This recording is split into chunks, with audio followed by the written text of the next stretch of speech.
Assalamualaikum warahmatullahi wabarakatuh. Waalaikumsalam warahmatullahi wabarakatuh. Gimana kabarnya teman-teman semuanya? Sehat ya? Alhamdulillah sehat. Tetap bersemangat.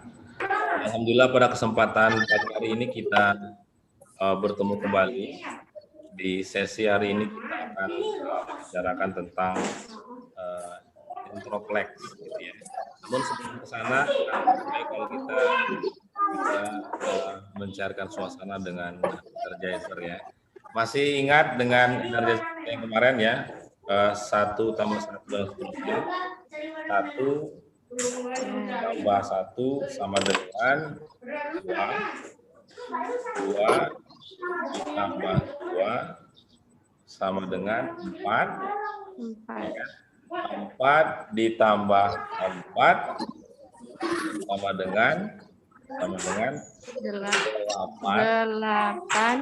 8 ditambah 8 sama dengan 16. Goyangkan kepalanya sampai bunyi-bunyi gitu ya, biar nampak sehat. Oke, kita mulai teman-teman semuanya. 1 ditambah 1 sama dengan 2. 2 ditambah 2 sama dengan 4. 4 ditambah 4 sama dengan 8.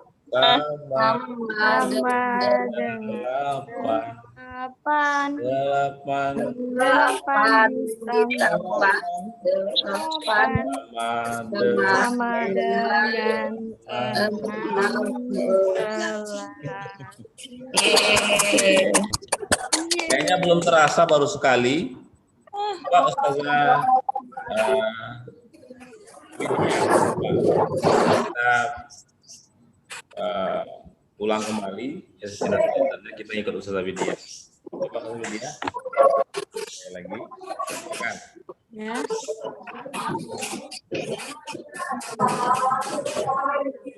Silakan Ustazah Widya. Ulang lagi ya Ustadz? Ya, silakan. Nyanyi tadi? Ya. Baiklah teman-teman, kita ulangin lagi ya nyanyi yang diajarkan Ustadz Agung sebelumnya. 1, 2, 3. 1 ditambah 1 sama dengan 2. 2 ditambah 2 sama dengan 4. 4 ditambah 4 sama dengan 8. 8 ditambah 8 sama dengan 16. Baik, terima kasih teman-teman. Cukup mencarikan suasana pagi hari ini. Sebelum kita masuk ke menyampaikan tentang entroplex, teman-teman kemarin kita juga sudah mendengarkan sama-sama di sesi sebelumnya berkaitan dengan ADLX. Ada yang masih atau yang berani yang mau mereview sedikit tentang ADLX kemarin? Silakan, ya Pak. Mana Ustadz? Ya, silakan Ustazah Widya. ADLX merupakan singkatan dari Active Deep Learner Experience. Sedangkan pengertiannya ADLX merupakan pendekatan pembelajaran yang memadukan antara belajar aktif dan belajar deep. Oke, luar biasa. Tangan untuk Ustazah Widya. Ustazah Nur Hafiza, ada gangguan sinyal lagi kayaknya. Oke, tadi Ustazah Widya sudah jelaskan. Ustazah Nur Hafiza, apa yang dimaksud dengan itu kemarin apa? Aktif Aktif itu apa? Pembelajaran aktif itu pembelajaran yang menuntut para siswanya bisa aktif. Selain bisa aktif juga pelajaran ini bisa memperdalam ilmu para siswa. Jadi bukan hanya sekedar belajar yang biasa saja Ustaz, itu lebih kurang. Jadi sudah mendalam atau mendarah daging pada siswa gitu Ustaz. Oke. Selain dituntut keaktifan juga pembelajaran yang bermakna intinya Ustaz. Mungkin begitu Ustaz. Luar biasa. Kasih jempol 2 untuk Ustazah Nur Hafizoh. Luar biasa ya. Artinya materi sesi yang sebelumnya sudah sangat teman-teman kuasai. Maka hari ini kita akan langsung masuk ke materi berikutnya, yaitu tentang entroplex. Ya, kita lihat.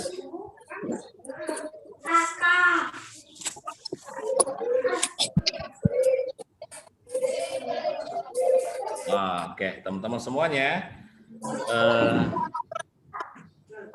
Entroplex itu adalah sebuah pendekatan pembelajaran juga yang kemudian setidaknya ada memiliki 4 faktor kunci, ya, 4 faktor kunci untuk mencapai ADLE yang tadi dijelaskan oleh teman kita sebelumnya. Nah, apa 4 faktor kunci itu? Yaitu entroplex. Apa itu entroplex? Yang pertama adalah individualisasi, interaksi, dan observasi beserta refleksi. Nah, teman-teman semuanya, kita akan bedah satu persatu ini nanti tentang 4 faktor kunci ADLE ini.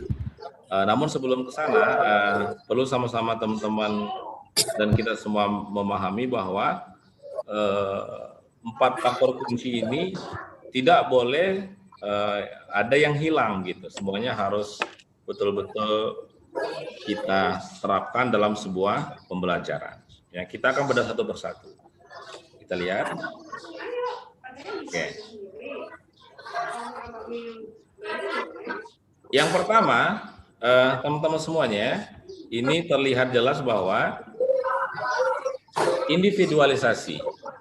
Individualisasi itu faktor kunci yang pertama untuk mencapai ADLX. Nah, sekarang ada pertanyaan yang menarik ini. Apa yang dimaksud dengan individualisasi dalam pembelajaran? Kemudian juga kita nanti juga akan sharing pengalaman tentang dampak dan manfaat daripada individualisasi. Nah, teman-teman semuanya, individualisasi itu di mana ketika seorang pendidik betul-betul harus menyadari bahwa setiap peserta didik di dalam kelas kita itu memiliki keunikan yang berbagai macam, yang beragam-ragam. Nah, kita sebagai guru atau pendidik yang ada di dalamnya itu harus betul-betul bisa mengakomodir, ya, bisa mengakomodir, menampung, menerima dari setiap perbedaan anak-anak yang ada di kelas kita. Itu yang namanya individualisasi, dan tahapan individualisasi itu tidak boleh terlupakan. Jadi sebagai guru, kalau ada 30 siswa di kelas kita yang memiliki 30 karakter, maka seorang guru juga harus bisa memiliki 30 karakter dalam di kepalanya. Jadi ketika menghadapi anak A yang hiperaktif, dia juga harus menghadapinya. Menemukan anak yang tipikal audio, dia juga bisa menguasai strategi audio dan seterusnya. Itu yang namanya individualisasi. Nah, teman-teman semuanya, karena dalam tahap ini individualisasi itu setiap peserta didik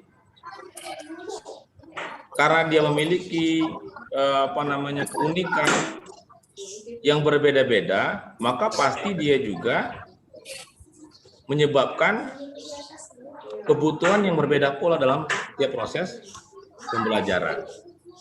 Itu ya, bisa dipahami ya teman-teman semuanya. Nah, untuk individualisasi ini kalau kita buat gerakannya, ya, kita buat gerakannya supaya mudah mengingat. 4 faktor kunci ADLX. Yang pertama adalah individualisasi. Maka gerakannya begini teman-teman, tangan kita begini sampai dibuka sampai ke atas. Itu kalau kita gerak begini berarti individualisasi. Coba kalau saya bilang individualisasi, teman-teman gerakan. Kalau saya yang gerakan, teman-teman berkata individualisasi ya. Coba individualisasi.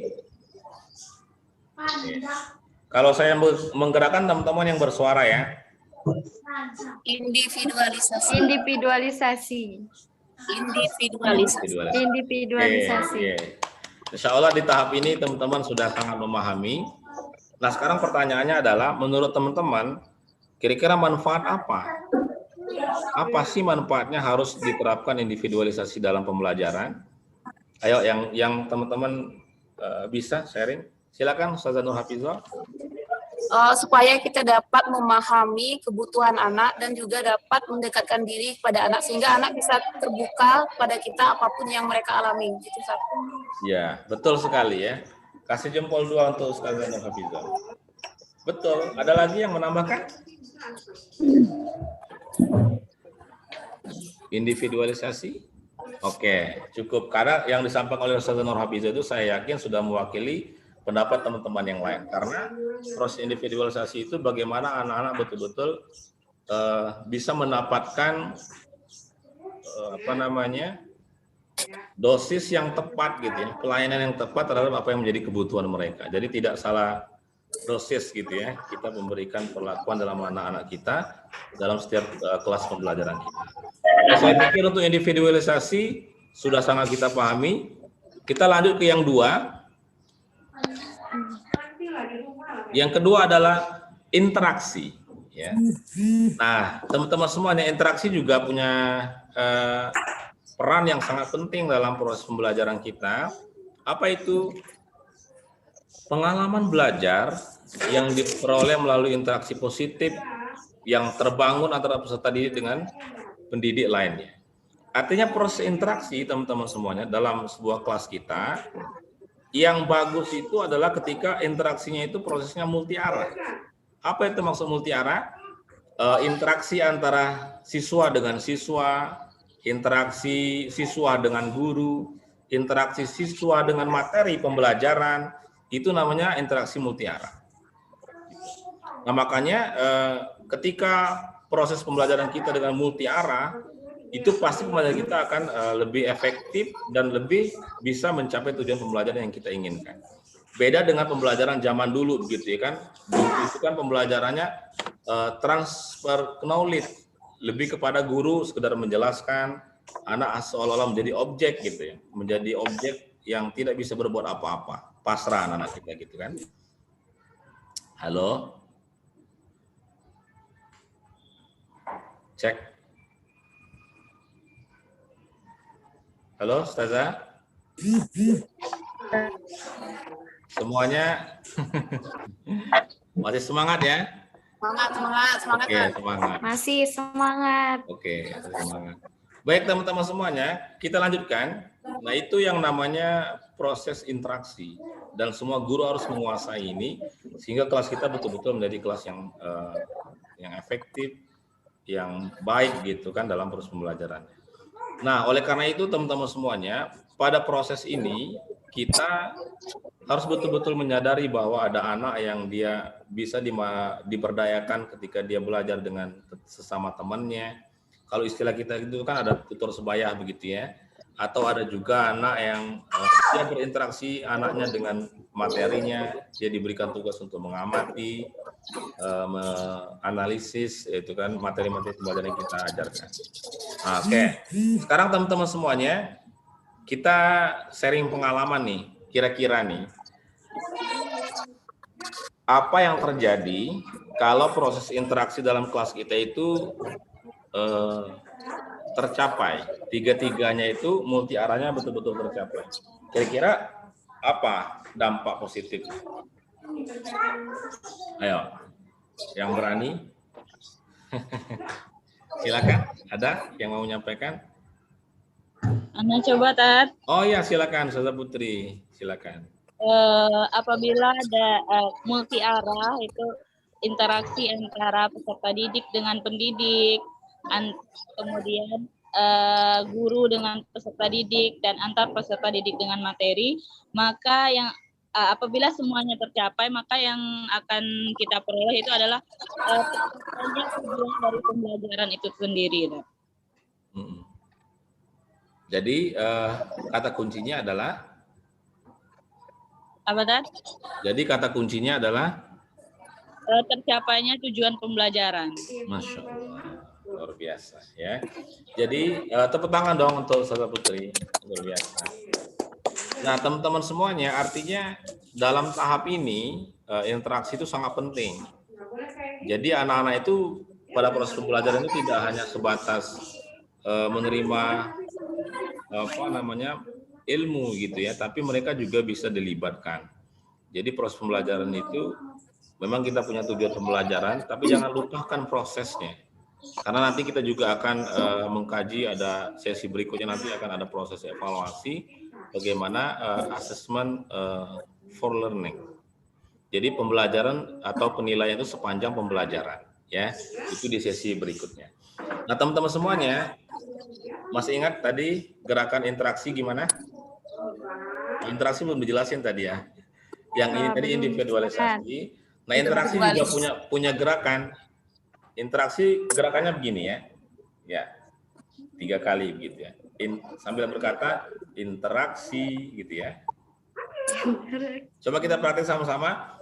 Interaksi 3 kali. Interaksi. Oke, baik teman-teman semuanya, terima kasih. Kita sudah melewati 2 kata kunci untuk pencapaian DLX. Pertama individualisasi, kemudian juga interaksi. Tersisa ada 2 lagi. Sampai di sini teman-teman ada yang mau didiskusikan? Kira-kira? Pas ya. Luar biasa. Baik teman-teman semuanya, kita lanjut kalau belum ada.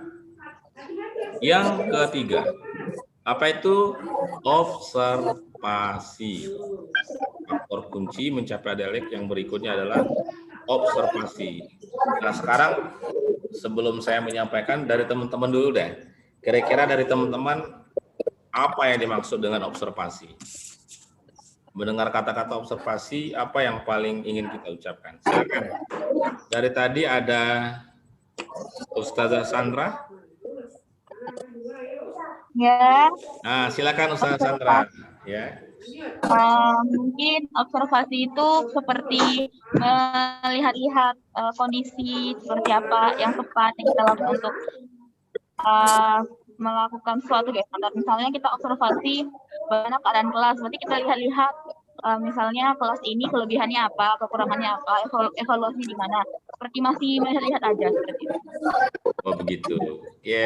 Tepuk tangan untuk Sandra. Ya, observasi lebih kepada pengamatan awal supaya memastikan pembelajaran itu seperti apa gitu, kemampuan anak dari awal seperti apa gitu ya. Jadi betul-betul mengetahui kemampuan siswa. Ada yang lain mau menambahkan atau justru yang berbeda? Silakan.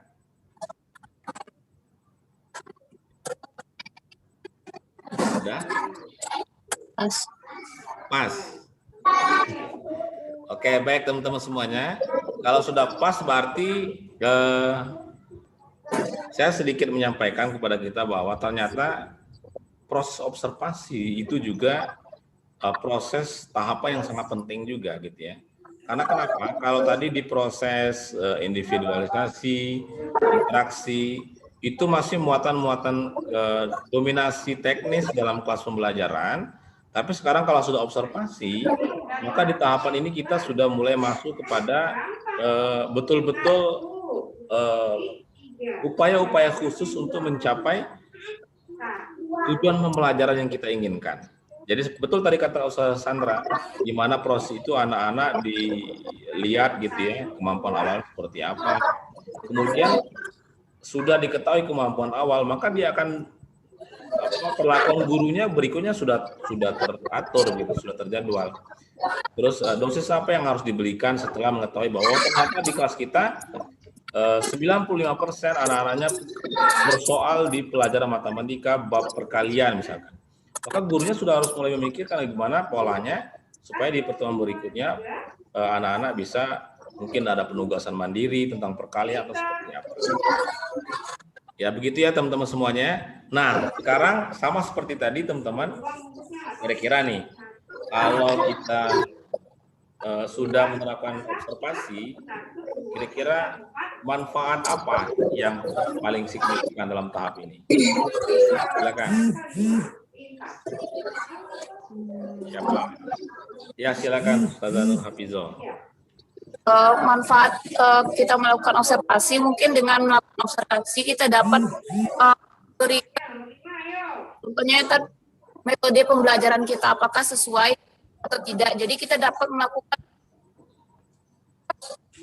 review atau evaluasi, refleksi apakah model pembelajaran yang kita gunakan sesuai dengan materi, sehingga dengan adanya perbaikan model pembelajaran maka tujuan pembelajaran kita akan tercapai dengan sempurna. Mungkin itu Kak. Jadi bisa melakukan berbagai refleksi dari kegiatan pembelajaran kita Kak. Oke, baik, terima kasih Ustazah Nur Hafizah. Tadi ada satu yang bisa saya garis bawahi yang sangat menarik ini. Dengan adanya observasi, tadi Ustazah Nur Hafizah berpendapat bisa menentukan metode atau strategi pembelajaran apa yang akan kita terapkan dalam kelas. Itu sangat sepakat ya, sangat setuju, dan memang betul tadi yang saya bilang di awal juga sebagai kalau kita sudah tahu diagnosanya apa, maka dosis yang kita berikan juga harus tepat. Jadi dalam kelas yang ideal itu tidak boleh pemberlakuan semuanya itu dipukul rata. Semua anak semuanya kita ngajar metode sama semua gitu, tidak boleh. Ya. Itu pastilah tujuan pembelajaran tidak akan belajar dengan tidak akan tercapai dengan baik. Halo? Hai. Masih semangat teman-teman ya? Nah, Masih semangat ya. Tepuk 1. 1. Tepuk 2. Ya. Tepuk 3. Ya, terima kasih teman-teman. Nah itu artinya teman-teman semuanya di tahapan observasi itu juga sangat penting, jangan sampai terlupakan. Nah observasi juga sama seperti individualisasi dan interaksi juga punya gerakan supaya mudah mengingatnya ya. Proses tahapan observasi gerakannya begini ya. Tangannya begini sambil agak diputar-putar sedikit. Itu namanya proses observasi, pengamatan yang mengamati. dilakukan dengan baik gitu ya. Iya, guru itu harus melek gitu ya, harus tahu persis apa yang ada dalam kelas itu gitu ya. Oke. Tanpa terasa teman-teman kita sudah masuk di sesi atau di faktor kunci yang terakhir, apa itu? Refleksi. Nah, mendengar kata-kata refleksi, ya kan teman-teman mau berpendapat apa deh? Silakan.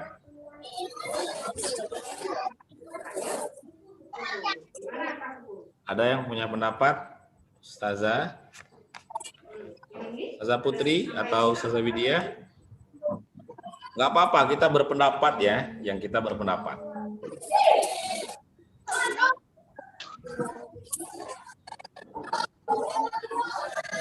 Silakan.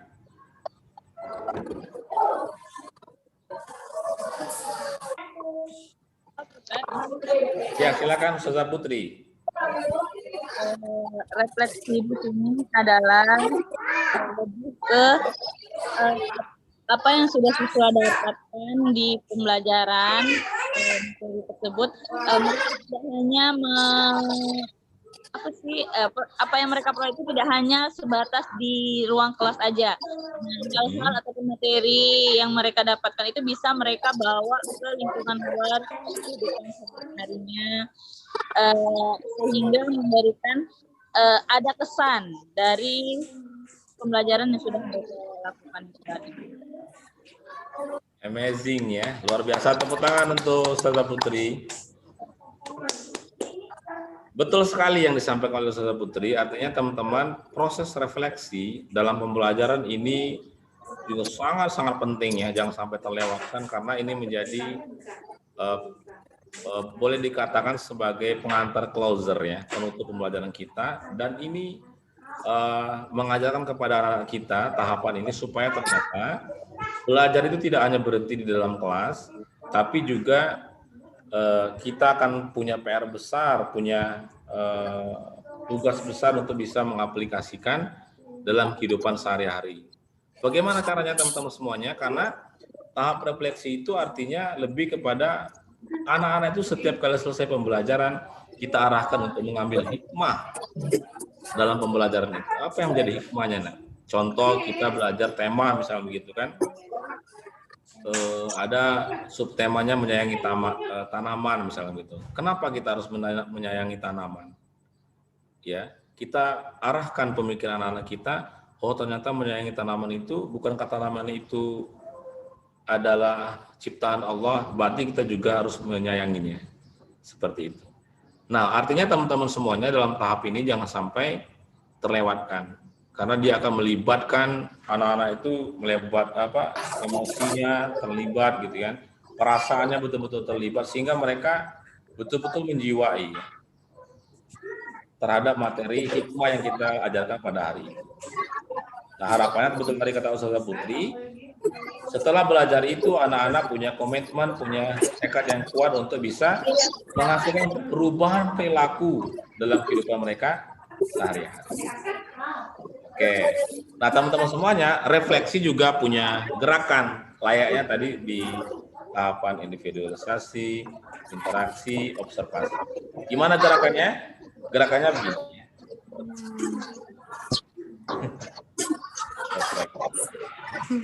Oke. Baik teman-teman semuanya, tanpa terasa kita sudah di penghujung pertemuan. Mudah-mudahan pertemuan ini cukup walaupun sangat singkat ya, bisa memberikan penjelasan pencerahan kepada kita semuanya. Bahwa ya ada pertanyaan? Ustazah Nur Hafizu ada pertanyaan? Ustaz, udah jelas, Ustaz. Oke. Artinya mudah-mudahan nanti pembelajaran kita bisa berjalan dengan maksimal, Amin. berjalan dengan baik sehingga apa yang menjadi targetan kita betul-betul tercapai. Oke. Closing kita hari ini ada linking in summarizing, kaitkan dan simpulkan. Jadi dari awal tadi kita sudah menjelaskan refleks ya. Sekarang kita untuk mudah mengingatnya kita akan gabungkan antara gerakannya dengan kata-katanya ya dari awal. Ya, coba kita sama-sama gerakan individualisasi. Individualisasi. Interaksi. Interaksi. Observasi. Refleksi. Refleksi. Ya. Oke. Saya yang mengatakan, teman-teman yang bergerak ya. Oke. Individualisasi. Interaksi. Observasi. Refleksi. Sekarang kita random, kata-katanya nggak berurutan, mudah-mudahan ingat ya. Coba observasi. Oke. Interaksi. Lupa-lupa ingat ya. Individualisasi. Iya, teman-teman semuanya. Luar biasa. Tepuk tangan untuk semuanya. Berdasarkan pada sesi terakhir, slide terakhir ini, sudah dites gitu ya, gerakannya, the random, pengertian juga sudah kita pahami. Mudah-mudahan ini betul-betul membuktikan bahwa teman-teman sangat menguasai pada tahap sesi introflex ini. Kata kuncinya adalah untuk mencapai ADLX kita harus menguasai introflex, individualisasi, interaksi, observasi, dan refleksi. Baik teman-teman semuanya, terima kasih atas perhatian dan kerjasamanya. Mudah-mudahan kita selalu dalam keadaan sehat. Dan salam untuk keluarganya di rumah masing-masing. Kita akan ketemu lagi sesi berikutnya dengan materi yang jauh lebih menarik dari ini, insya Allah. Mohon doanya kita bisa dilancarkan dalam setiap urusan. Terima kasih teman-teman. Sekali lagi kita tutup pertemuannya dengan sama-sama melapaskan napas. Alhamdulillahirrahmanirrahim. Alhamdulillahirrahmanirrahim. Ada yang mau disampaikan terakhir? Cukup? Cukup ya. Dan doa penutup majelis. Subhanallah.